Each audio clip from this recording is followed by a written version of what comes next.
There are many opportunities to create value from the raw materials produced by our primary sector. While the fortunes of wool have taken a bit of a hit in recent years, there are still some businesses creating value from the byproducts of the industry. Murray Shaw of Tauranga company Prolan is one of those adding value to wool grease, also known as lanolin. The business is about taking wool grease or wool from the back of the sheep, and we blend that with natural oils and make industrial lubricants, rust inhibitors and anti-seize greases are the three main products that we make. Julie's father was a sheep and beef farmer. He was looking along for something else to start up, and he involved Julie and I, and we all believed in the clean, green, environmentally friendly thing, so we felt that the wool grease was a good start.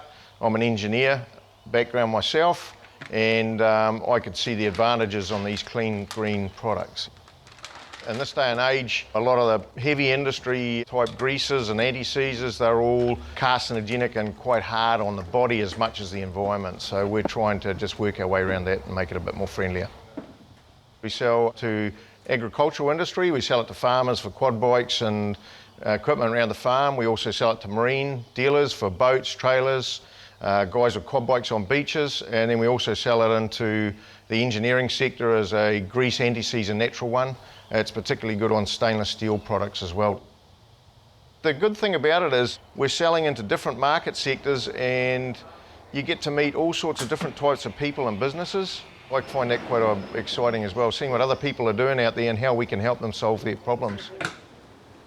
When the arena came aground on the rocks out there, they were looking for something to put on the cranes that were going to stop all the rust and corrosion on them. Well, they're out there for 12 months pulling up the bits of the shipwreck, and yeah, we could spray and coat it and gave them a good solution.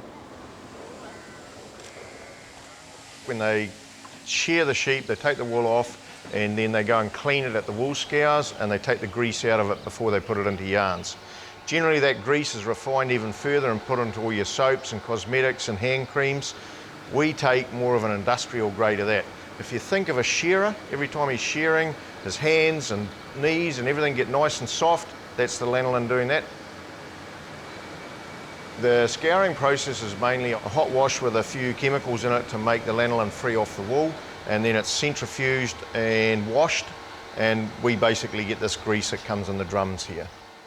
It comes in pretty much as a raw wool grease. The first thing we do is keep the quality control happening, so we certified the drum. These drums are all traced for the Ministry of Primary Industries. We're a certified export premise. Once they've been labelled, they're heated, and then we start to blend it inside these vats here. These vats have all got heating elements in it, so we put it into these vats and we blend it with natural oils at that point. There are other additives in it as well, but they're just very small percentages. The biggest challenge that we have working with the wool grease is its temperature reliance. So on a freezing cold morning, it actually just about goes solid, and on a hot day, it almost goes liquid like a honey. To get around that, we've actually done some research with the Ministry of Primary Industries or Callaghan Innovation. This here is the finished product of our anti-seize grease. Pretty much it's this wool grease. You can see it's very similar, and it's been blended with some natural food grade oils. We actually sent this stuff over to Scandinavia. We've set up a distribution agreement over there. What happens is we sent it over there, and within about 2 or 3 months he realised that the cold temperatures were making it saleable as bricks rather than as anti-seize grease.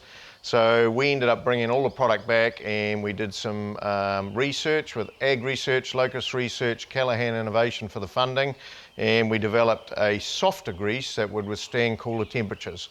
We were aiming for 0 degrees Celsius. We got it down to about 5, whereas before that it was freezing at about 10 to 12 degrees Celsius. So it was a reasonable achievement. He also had troubles with the odour in it. We also blended it with a natural scent so that that would take the strong sheep odour out of the natural grease. The Europeans are a little bit more conscientious about environmentally friendly products.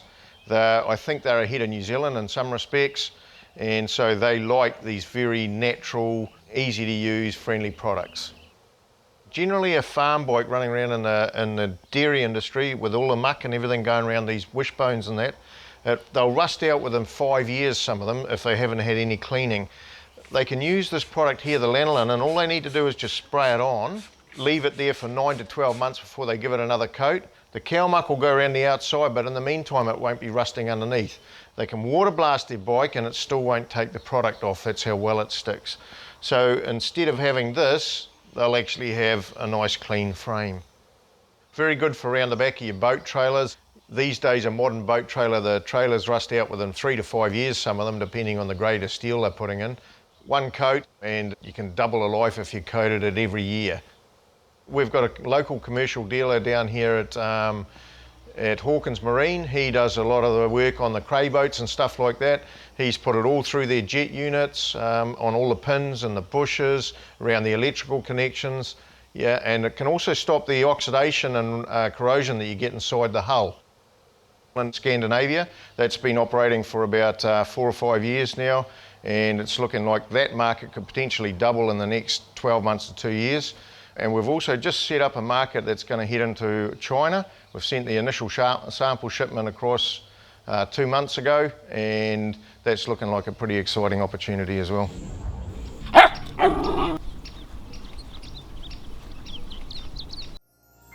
This program was made with funding from New Zealand On Air.